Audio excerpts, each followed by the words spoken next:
question un peu large, tu peux te présenter? Ouais, ouais. Oui, un bon début. Voilà. Je m'appelle Claire, je travaille à IEB, Inter-Environnement Bruxelles, depuis, bientôt 20 ans maintenant. Et donc Inter-Environnement, c'est une fédération de comités d'habitants qu'elle existe depuis 50 ans. Et donc on travaille à l'échelle de toute la région et on va dire que le combat, c'est la démocratie urbaine, le droit à la ville, à la justice environnementale, pour tous les habitants de Bruxelles. Donc nos interlocuteurs premiers, ceux à qui on s'adresse, c'est ceux qui vivent à Bruxelles, pour qu'ils aient le droit au logement, le droit à l'environnement, le droit à la mobilité. Enfin, le point de départ, c'est que les gens soient informés. Si tu n'es pas informé, donc c'est pour ça la démocratie urbaine, c'est lutter contre l'opacité, lutter contre les cénacles fermés, permettre que le débat soit ouvert, que les habitants aient accès à ce qui se dit dans les cénacles fermés, des politiques ou de tout ce qui travaille en fait avec les institutions. Ça, c'est le point de départ. La sensibilisation, donc ça c'est déjà une étape plus loin, c'est la compréhension à toute une série de phénomènes qu'on subit. Dans une ville, il y a beaucoup d'influx, tu subis beaucoup de choses. Mmh. Oui, alors tu vas dire, tu subis le bruit, tu subis le brouhaha, les allées et venues, les va-et-vient, tu subis, les gens vont se plaindre des déchets, etc. Et donc, c'est dépasser ça, comment tu peux retrouver la maîtrise en fait sur ton cadre de vie. Et alors après, l'étape encore suivante, c'est la mobilisation. Donc là, c'est vraiment pouvoir arriver à contrecarrer ou à diriger des choses qui iraient dans un sens qui va en sens contraire de l'intérêt des habitants. Information, sensibilisation, mobilisation. Je pense que des axes aussi là de l'entretien, c'est de revenir un peu sur le phénomène de gentrification, pour lequel IEB est très actif. Et moi, ce que je me demandais, c'est d'abord, est-ce que tu peux revenir sur ce terme, s'il y a encore, voilà, je sais pas, des personnes qui seraient un peu, pour qui le terme serait un peu méconnu. C'est vrai que la gentrification, c'est un concept théorique et donc pour nous, c'était très important de pouvoir l'expliciter, de pouvoir le déplier pour que les habitants s'en saisissent et que ça reste pas juste un truc de sociologue en chambre, un concept académique. En fait, bon, ça vient, c'est une terminologie anglaise, c'est la gentry, la bourgeoisie, et donc il y en a qui vont parler d'embourgeoisement. Après, fondamentalement, la gentrification, c'est quelque chose qui avance de façon très lente et qui, par la transformation d'un cadre de vie, mais aussi bien sous des axes symboliques que matériels, génère la transformation d'un quartier, et cette transformation va faire que certains des habitants qui étaient ne peuvent plus y vivre. Le truc de base, le plus évident, c'est la montée des loyers.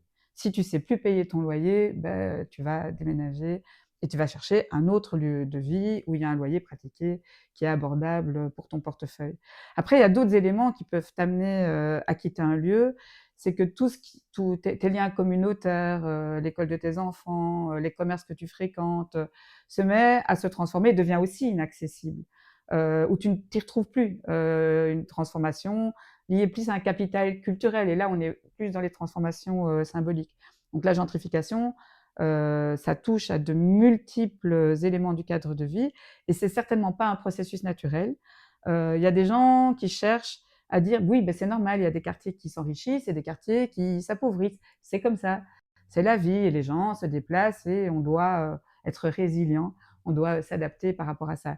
Alors que la gentrification, si tu creuses, c'est vraiment un système qui est mis en place par des acteurs privés, qui ont un intérêt à investir et à l'enrichissement d'un quartier, parce que ça va augmenter leur rentrée, ça va augmenter la rente, ça va augmenter ce qui rentre dans leur portefeuille à eux, et ça va diminuer la partie qui reste dans le portefeuille de ceux qui finissent par quitter l'endroit. Un autre acteur qu'on oublie souvent, c'est tout simplement les pouvoirs publics. Parce que le pouvoir public, par exemple, en région bruxelloise, typiquement, on s'est dit on a besoin d'une assiette fiscale plus importante, c'est-à-dire que si on a des gens plus riches, ils paieront plus d'impôts et ça va augmenter les recettes, le budget de la région bruxelloise. Ça, c'est assez pragmatique, parce que quand on dit ça, on dit « Ah ben oui, ça serait peut-être bien d'augmenter les recettes, si la région est plus riche, eh bien, ça bénéficiera à tout le monde ». Mais ça, c'est là qu'on touche au concept de ruissellement, qui aujourd'hui est complètement démonté. C'est-à-dire que l'enrichissement à certains endroits, malheureusement, ne se répartit pas équitablement sur l'ensemble des habitants. Donc même si les recettes augmentent, c'est pas pour autant que ça va bénéficier aux plus précaires et certainement pas à ceux qui se retrouvent à la rue. On sait qu'à Bruxelles, aujourd'hui, on a 10 000 sans-abri. Je ne pense pas qu'ils bénéficient de l'accroissement des recettes par l'arrivée de personnes de populations plus aisées en région Et bruxelloise. donc, les pouvoirs publics, ce seraient les premiers responsables de la C'est pas gentrification? les premiers responsables, en fait, c'est pour ça que c'est un système, c'est une combinaison d'acteurs.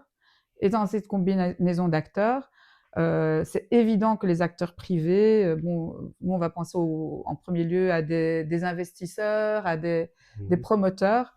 Par exemple, ici on est à Anderlecht, Kuregem et surtout Beestebroek pour le moment est un vrai territoire d'investissement pour les promoteurs. On est au bord du canal. Aujourd'hui, ce qu'on appelle le waterfront, vivre au bord de l'eau est très valorisé. C'est-à-dire que vivre au bord de l'eau permet d'exiger un loyer plus élevé. Donc les promoteurs vont chercher à acheter des terrains qui sont au bord du canal, ce qui va leur permettre des rentrées plus élevées. Mais les pouvoirs publics pourraient plus encadrer ces promotions immobilières, voire carrément la freiner, et au contraire, ils accompagnent, ils facilitent l'installation de ces promoteurs et de leurs investissements, justement dans l'idée d'attirer une population plus aisée, plus riche, qui paiera plus d'impôts. Donc il y a une responsabilité des pouvoirs publics, mais ce ne sont pas les seuls acteurs responsables de ce phénomène. Cela dit, les investisseurs privés, s'il n'y avait pas les pouvoirs publics, ne pourraient sans doute pas faire toute une série de choses qu'ils opèrent sur le territoire. Par exemple, il y a un promoteur très actif à Beestebroek qui s'appelle Athénor. C'est lui aussi qui a construit la tour Upside, qui est la plus haute tour de logement en région bruxelloise, en face de Tour et Taxi. Ce promoteur-là, s'il n'y avait pas l'aide de la région, il n'aurait pas pu produire tous les logements qu'il est en train de produire au bassin de Beestebroek. Parce que il y a des règles qui font que tu ne peux pas monter en hauteur. Il y a des règles qui font que dans une zone d'industrie urbaine, ce qui est le cas du bassin de Beestebroek, qui est proche de Kuregem et le long du canal, tu ne peux normalement produire que de l'industrie et pas de logement. Parce que l'industrie, souvent, c'est incompatible avec le logement. Donc là, ça veut dire que les pouvoirs publics sont intervenus pour changer ce qui était autorisé sur ce territoire-là. Et en autorisant le logement, c'est les promoteurs qui sont arrivés en masse pour acheter ces terrains-là parce qu'ils savaient que ça allait servir leurs investissements. Et donc, c'est vraiment une alliance, en fait. Une alliance entre pouvoir public et acteurs privés. Un autre cas concret, c'est plutôt la commune de Saint-Gilles, qui a encore d'autres problématiques que le canal, où il y a moins d'activité industrielle évidemment, mais il y a une gentrification qui est très très visible, qui part du haut de la commune et qui redescend vers le bas. Comme tu le disais, c'est toute une série d'acteurs main dans la main qui avancent comme ça vers ce que j'ai l'impression d'être des objectifs de consommation, des objectifs sécuritaires, d'une certaine classe sociale qui a un certain type de moyens et qui se retrouve uniquement entre elles. Et j'ai l'impression que ça descend vers le bas de Saint-Gilles. Et je me demandais si il y a aussi des logiques sécuritaires qui se greffent là-dessus. Est-ce qu'il y a des logiques de répression policière qui viennent se greffer sur ces enjeux-là? Et comment est-ce que ça se déploie? Saint-Gilles, c'est un excellent exemple de la gentrification. On pourrait dire que c'est vraiment la commune qui illustre le mieux la gentrification. Parce que dans un premier temps, la gentrification, tu ne la vois pas. Et donc, c'est très difficile de lutter, de mobiliser les gens contre la gentrification. Il y a peu de comités de quartier qui vont te dire qu'on lutte contre la gentrification. Parce que ça s'étale sur un temps très long et le temps que tu captes ce qui est en train de se passer, souvent, toi-même, tu as dû quitter le territoire. Tu n'y es plus à un moment donné, tu dis « Ah, tiens, c'est devenu un peu plus cher, je vais aller voir ailleurs ». Le bourgmestre de Saint-Gilles, Charles Piquet, bon, c'est plus le bourgmestre actuel, mais qui était bourgmestre pendant des années, niait complètement le phénomène de gentrification. La commune de Saint-Gilles, c'était dans les 2 communes les moins chères de la région bruxelloise, si tu prends il y a 20 ans. Aujourd'hui, elle est dans les 8 communes les plus chères, alors que ce n'est pas une commune périphérique, ce n'est pas Ouatamal-Boisfort, Oderghem, oui, c'est une commune qui est adossée au centre-ville, près de la gare du Midi. Et aujourd'hui, elle est dans les 8 communes les plus chères. Donc on voit très clairement que ça soit à la location ou à la vente.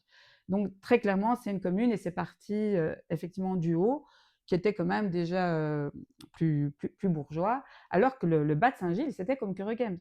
C'est des quartiers d'accueil historiques, des lieux d'accueil des populations migrantes où les loyers étaient très bas. Et donc ce processus s'est étalé sur 20 ans. Aujourd'hui, il est hyper présent. Et donc, les nouvelles populations qui arrivent ont des exigences. Et donc, elles ont un seuil de tolérance très bas. Elles arrivent, elles apprécient en même temps, elles disent: «Ah ben il y a de la mixité sociale, Saint-Gilles c'est vivant, c'est animé, il y a encore une vie populaire». Mais en même temps, il ne faut jamais que ça déborde. Si ça déborde, si ça dérange mon quotidien, s'il y a des nuisances sonores la nuit, s'il y a des gens sur mon pas de porte quand je sors de chez moi, enfin toute une série de choses qui te dérangent, avec un seuil de tolérance très bas, mais tu as les moyens, parce que tu as le capital culturel pour le faire, tu vas t'adresser aux édiles, tu vas t'adresser à la commune, au bourgmestre, en disant: «Oui, mais bon, là, maintenant, ça suffit, Saint-Gilles, c'est sympa, c'est animé, mais il faut quand même pas exagérer». Et c'est là que la machine se met en place, parce qu'alors, du coup, tu vas mettre en place tout un dispositif. Ça combine la mise en place de caméras de surveillance. Dans le cas des contrats de quartier, on installe énormément de caméras de surveillance, alors qu'on bénéficie de budgets avec lesquels on pourrait construire des crèches, des écoles, des lieux d'accueil pour les sans-abri, enfin voilà, des choses de base et fondamentales. Ben, on va acheter des caméras de surveillance. Et puis, on va mettre en place des brigades spécifiques. Dans le cas de Saint-Gilles, c'est les fameuses brigades UNEUS, dont on dit: «Ah oui, oui, mais c'est des brigades de proximité qui vont bien connaître les jeunes, la jeunesse». Mais ce n'est pas du tout ce qui se passe, en fait. Ils vont surdéterminer une présence territoriale très sélective en ciblant un certain type de jeunes. C'est des pratiques très clairement racistes qui se déploient. Finalement, ce sont des mères qui ont été touchées par la manière dont on maltraitait leurs enfants, qui se sont regroupées, qui ont créé le collectif des Madrés et qui sont parvenues, elles, à passer l'étape de s'adresser à la commune. Donc, elles ont venu interpeller la commune à plusieurs reprises pour dénoncer les violences émanant de la brigade UNEUS. Et donc, c'est très clair que dans des quartiers populaires en voie de transformation par le phénomène de gentrification, mais typiquement, la sécurité va s'inviter. À Kuregem, ben, on est vraiment en prise avec ça, avec la fermeture de la place Clémenceau, avec les mesures de couvre-feu. On demande au commerce de fermer à 9h du soir. Alors qu'au contraire, on pourrait dire une vie animée. Si tu as des commerces de l'Horeca ouverts la nuit, ben, ça crée un contrôle social. Ça veut dire que tu as des gens dans les rues, ça veut dire qu'il y a de la lumière. Si tous ces commerces ferment après 9h, ça veut dire qu'après 9h, c'est le couvre-feu. Alors tu sors plus de chez toi, ça veut dire c'est vraiment l'enfermement. Et donc, au nom d'une soi-disant sécurité de certains et d'un confort de certains, en réalité, on crée une insécurité d'existence pour la majorité de la population.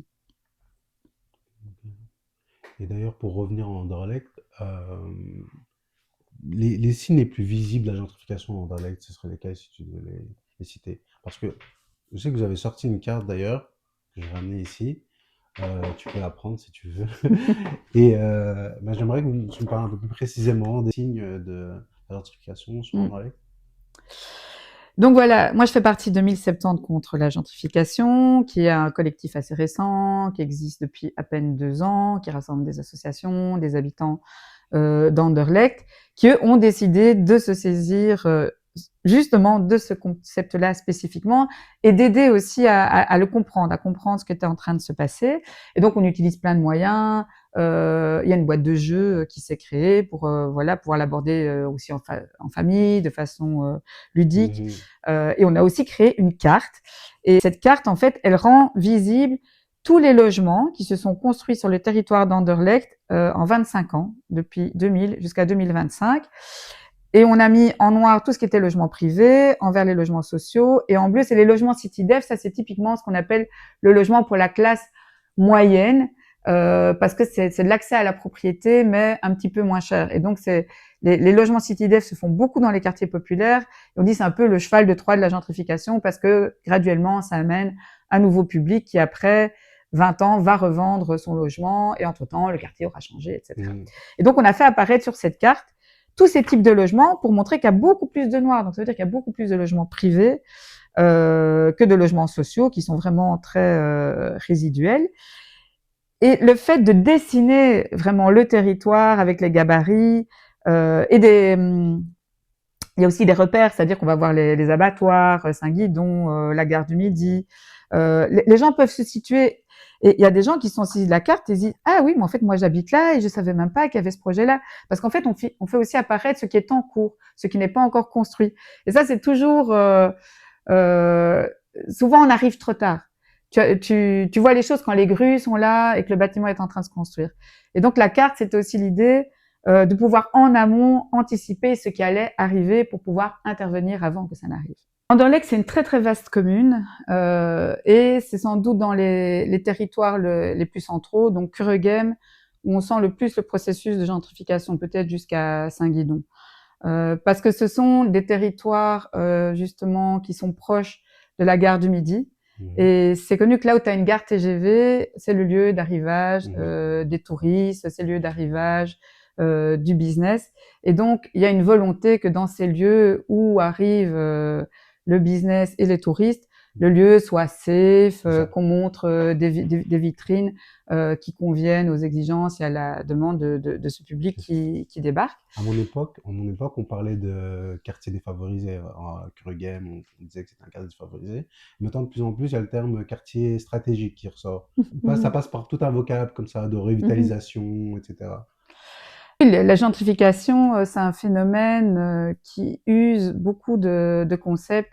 Par exemple, la revitalisation, typiquement, c'est comme si, alors qu'on parle que les quartiers populaires, ils sont souvent des quartiers animés avec beaucoup de vitalité, autour des abattoirs, autour de la gare du Midi, ça grouille dans la rue. Donc justement, il y a un contrôle social permanent à même la rue. Et donc, on va parler de revitalisation comme si ces quartiers étaient dévitalisés. On va parler de ghetto alors que tu n'as pas plus de mixité sociale. Kuregem, c'est 120 nationalités. Comment est-ce qu'on peut parler de ghetto? Ghetto, ça veut dire l'homogénéité totale. Un ghetto, c'est quand tu as que des personnes qui seraient de la même origine. En fait, Kuregem, c'est hyper mix, c'est hyper vivant. Donc, c'est certainement pas dévitalisé et c'est certainement pas un ghetto.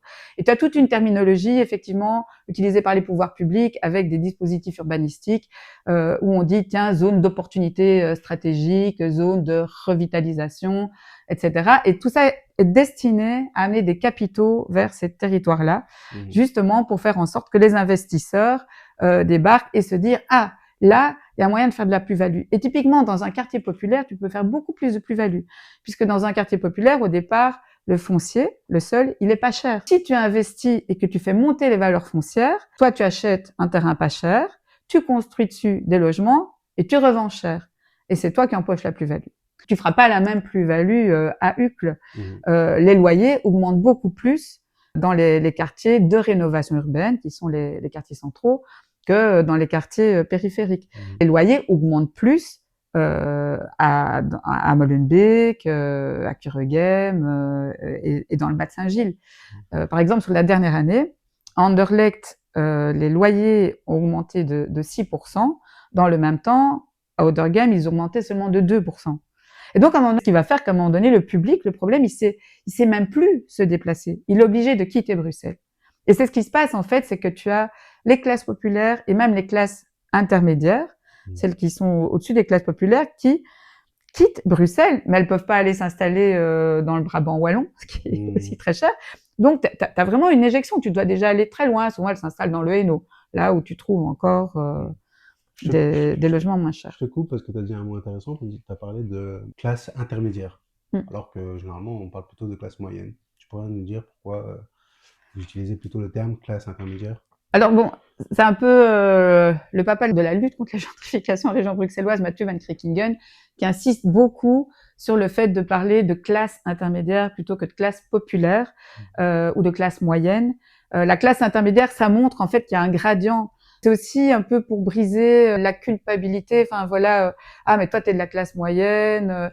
En fait, dans ce qu'on appelle la classe moyenne, on fait un amalgame et tu as une classe intermédiaire qui est juste au-dessus du revenu d'une classe qui va être considérée comme populaire. Et donc il y a vraiment toute une panoplie. Et en fait, la classe intermédiaire, elle est elle-même victime en grande partie de la gentrification. C'est toujours ce phénomène, hein, c'est un processus graduel.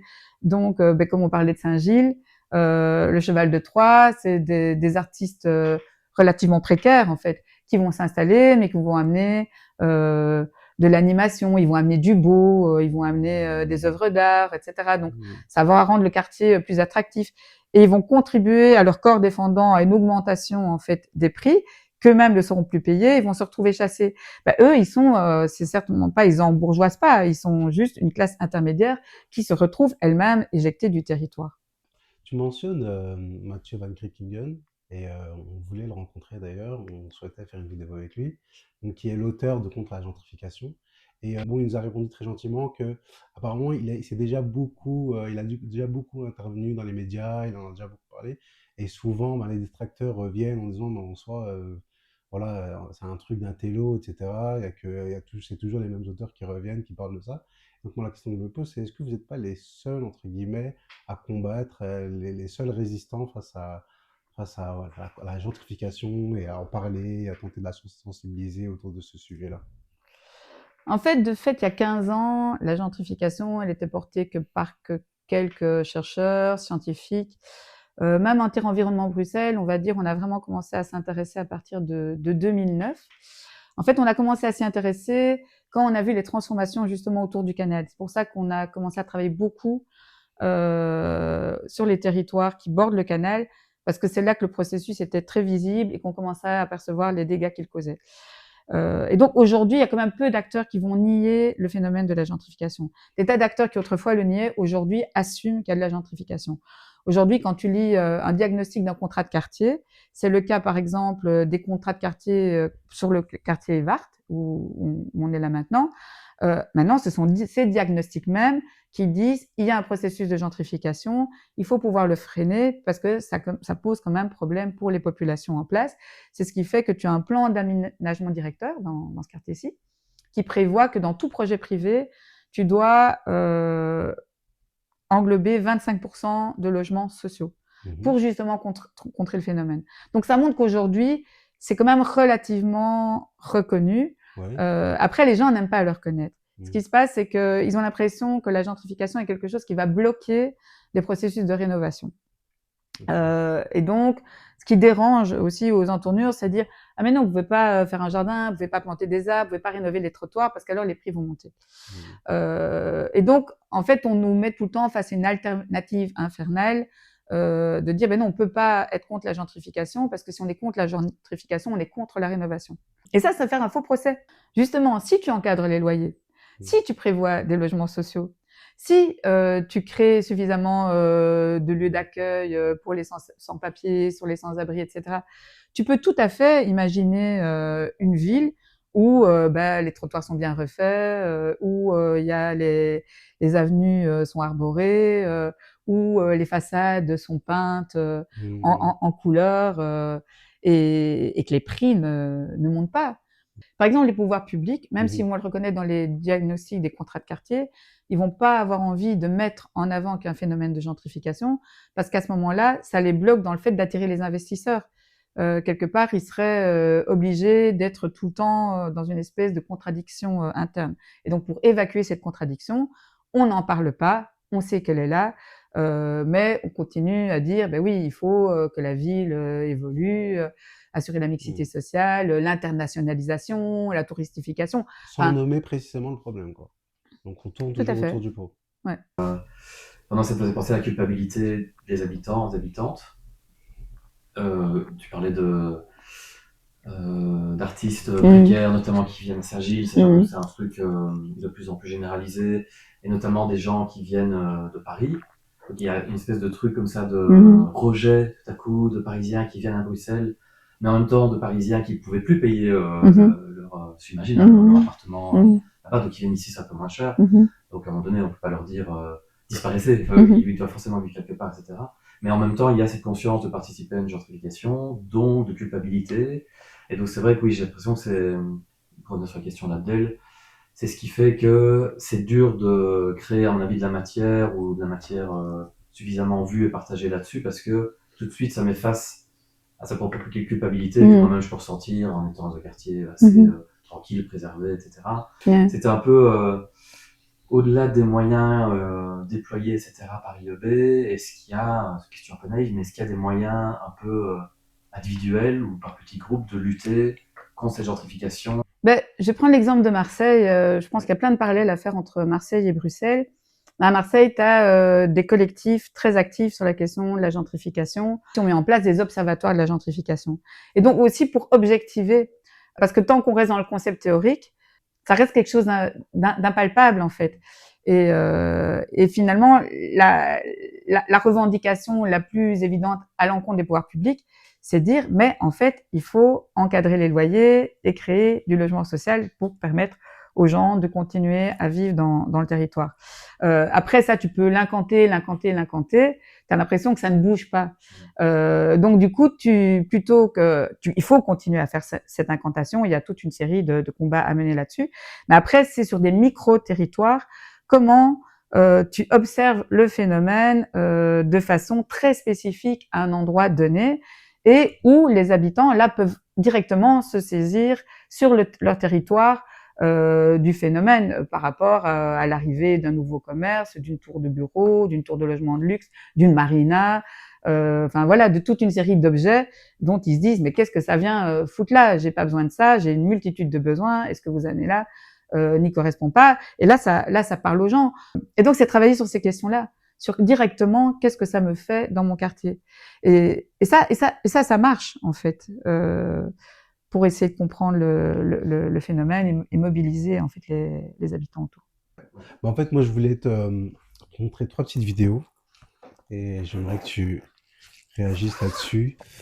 Donc, la première, c'est une vidéo de BX1. Tu as un débat où il y a 2 politiciens qui s'affrontent. C'est parce que on veut construire, à savoir la région, 70 logements dans un endroit où des centaines de gens font de l'agriculture urbaine. Il faut 15% de logements sociaux dans les communes, 15% par commune. Fort à 17%. C'est 15% minimum, hein, je pense que c'est ça que vous avez dit. Oui. Si toutes les communes qui n'ont pas 15% allaient à 15%, ça ferait 24 000 logements en plus. L'enjeu central de ce champ d'écailles, c'est d'avoir un magnifique lieu de cohésion sociale et de rencontre entre les gens. Et la mixité sociale, ça c'est très très important. Cohésion sociale, mixité sociale. Oui, en fait, c'est devenu une question très complexe parce que c'est tout le débat entre la nature et le logement. Mais déjà, c'est le logement entendu souvent au sens large, de se dire, oui, il faut préserver des sols vivants, il faut préserver des sols perméables, le droit à l'environnement, c'est vital, la justice climatique, etc. Et donc, tu dois faire un arbitrage entre le logement et l'environnement et qu'est-ce qu'il faut descendre. Alors moi, j'ai aucun souci à dire que dans l'arbitrage générique entre les sols vivants et le logement comme il est produit à l'heure actuelle en région bruxelloise, je pense qu'il faudrait mieux préserver les sols vivants. On construit en région bruxelloise massivement du logement privé, inabordable, qui écrase les sols vivants, et on en a plus besoin. En fait, on en a assez. On a environ 600 000 logements pour 500 000 ménages. Et donc, ce dont on manque, c'est du logement social. Alors, dans le cas du Champ d'Écailles, il s'agit d'un projet de logements sociaux, et il s'agit en plus d'un terrain qui est historiquement dédié à construire du logement social. Et le projet, comme il est prévu, il va imperméabiliser seulement une petite partie de la parcelle. Et donc, moi, je trouve qu'un projet qui combinerait, en fait, dans une idée de cohésion sociale, dans une idée de droit à la ville et de justice environnementale, qui combinerait, en fait, tous ces bienfaits, c'est que tu construis le logement social qui est prévu avec des potagers au profit des habitants des logements sociaux. Ça serait un projet qui permettrait de préserver l'ensemble des valeurs sociales et écologiques.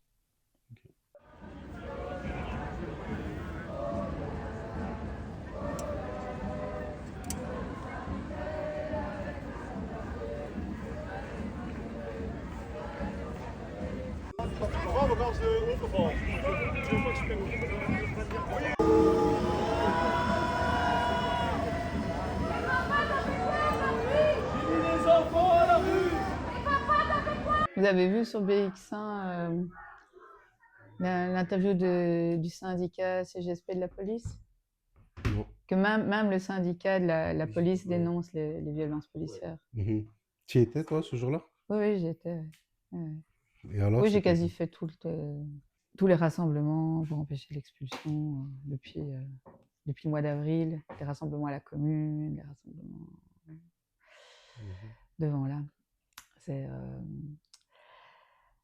En fait, il y a pas mal de vides à Bruxelles. Après, il y avait sans doute plus de vides à Bruxelles dans les années 90 que maintenant, parce qu'il y a aussi une question démographique qui fait qu'avant, les gens quittaient Bruxelles et n'étaient pas remplacés. Donc, il n'y avait pas de crise du logement, en fait, dans les années 90.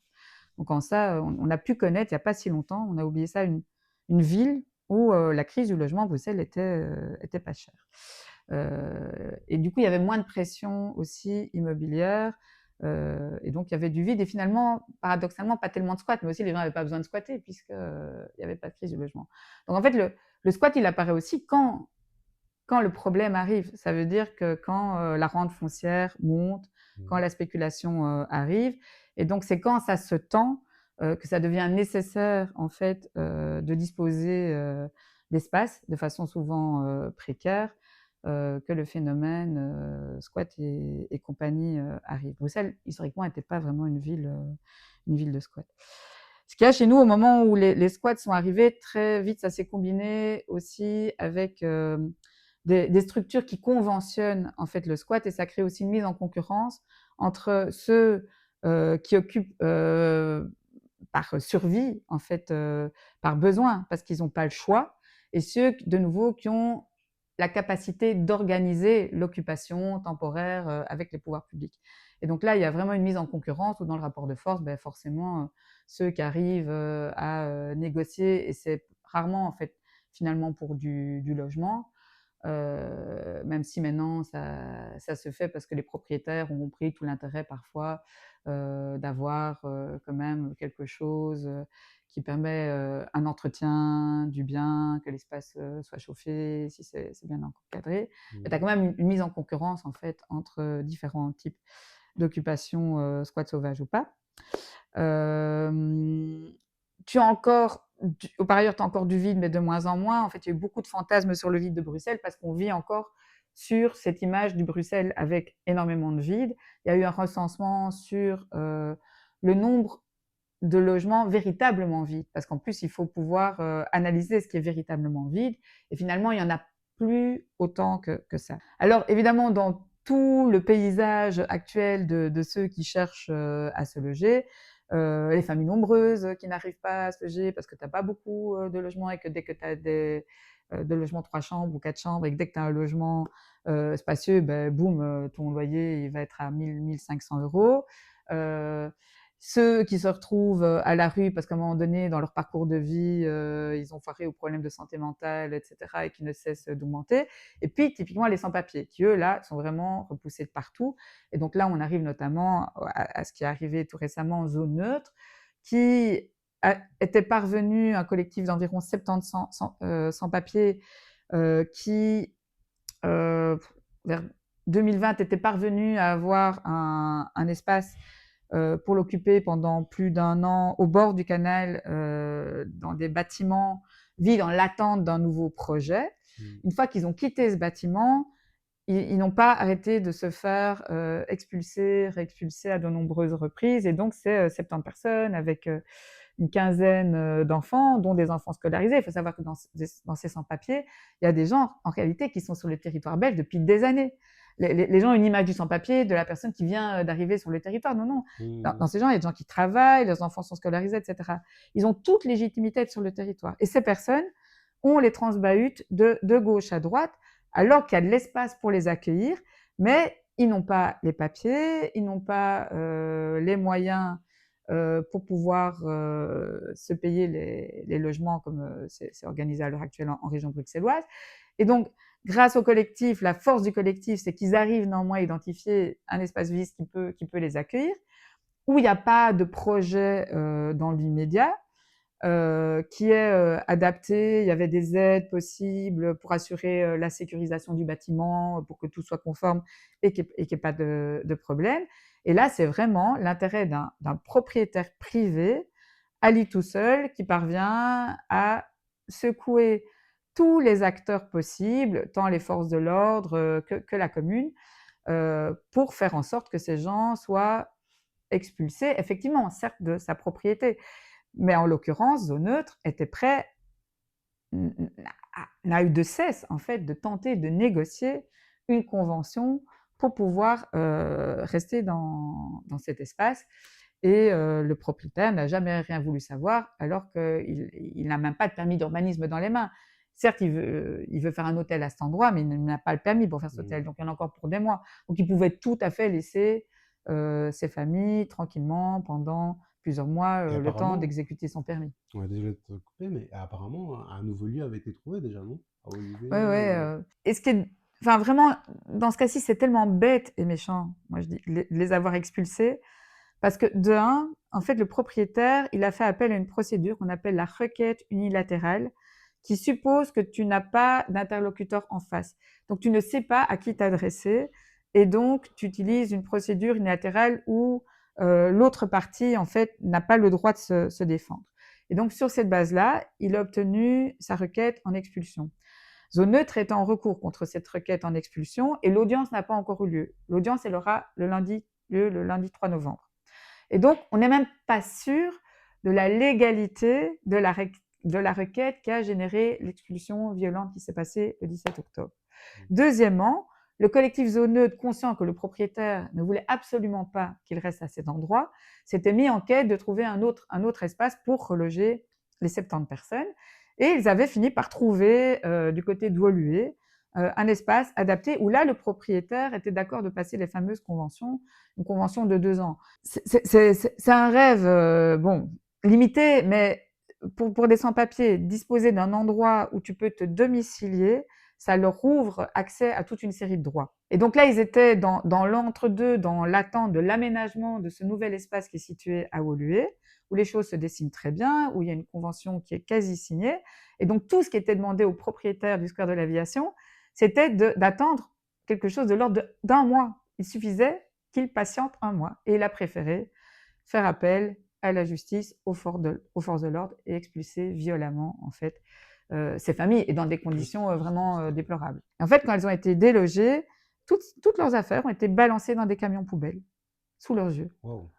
Donc, enfin, voilà, c'est d'une violence à tous les niveaux. Il y avait de la violence physique, de la violence matérielle, de destruction matérielle, des personnes qui se sont solidarisées, qui se sont retrouvées avec des bras cassés, des jambes cassées, des traumatismes, et une violence symbolique, un manque de respect total de balancer les effets des gens comme ça dans des camions poubelles sur leurs yeux. Enfin, Comme tu disais, symbolique, mais vraiment histoire de faire passer un message, j'ai l'impression presque de dire pas que c'est une violence. C'est vrai qu'avec une telle disproportion, à partir du moment où tu déploies des forces de l'ordre, où tu as 400 personnes, certes, qui sont là en solidarité, mais tout à fait pacifiques, mais que de l'autre côté, tu envoies 100 policiers pour déloger les 70 personnes, avec autant de violence, autopompe, lacrymo, matraque, etc. Tu dis c'est une volonté dissuasive de dire, voilà, on vous montre à quoi ça vous mène d'occuper des bâtiments vides, voilà ce que vous risquez, quoi. C'était super gentil de nous avoir reçus. Oh mais non, avec plaisir, ça va. Je vais vous envoyer, il y a une bibliographie vraiment sur la gentrification, aussi bien film, podcast et tout. Ah, génial. Donc moi, je vais vous l'envoyer et comme ça. Ok, ça va. Merci beaucoup. Merci à vous de vous intéresser au sujet